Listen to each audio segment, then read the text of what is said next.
million people has had only 35,000 deaths.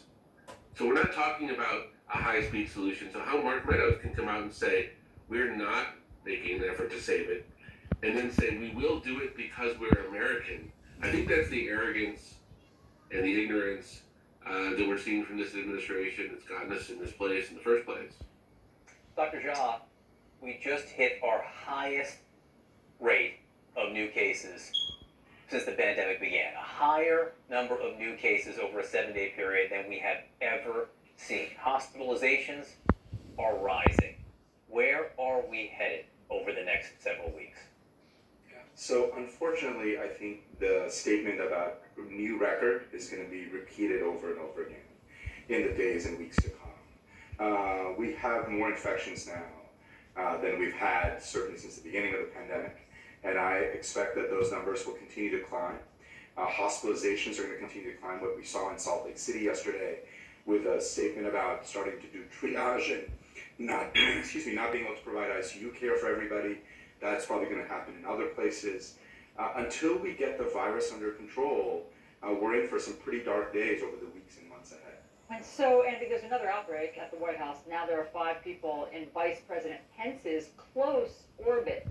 Very close. I mean, his chief of staff, his body man, who's the person who's with him, 24/7, they have tested positive. And yet, Vice President Pence is going to ignore these CDC guidelines, even though he's the head of the coronavirus task force, and he's going to continue going to rallies and continue being out of the House, campaigning. And I know that you say that that shows that he cares more about votes than voters.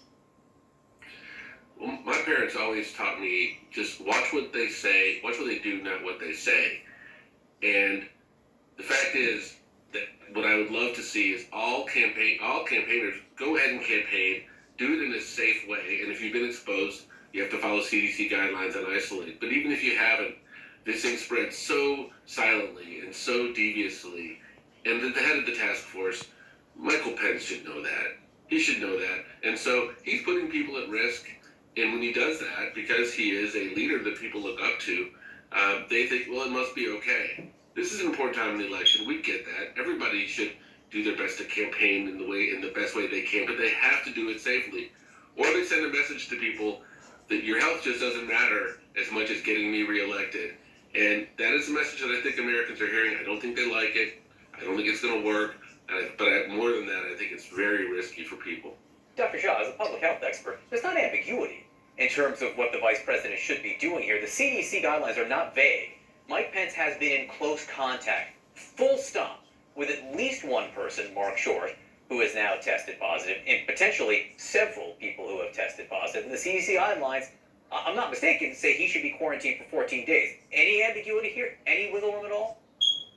No, there's no ambiguity here, and that's exactly right. And they're pulling this idea of he's an essential worker. I mean, obviously he's very important. He's the vice president of the United States.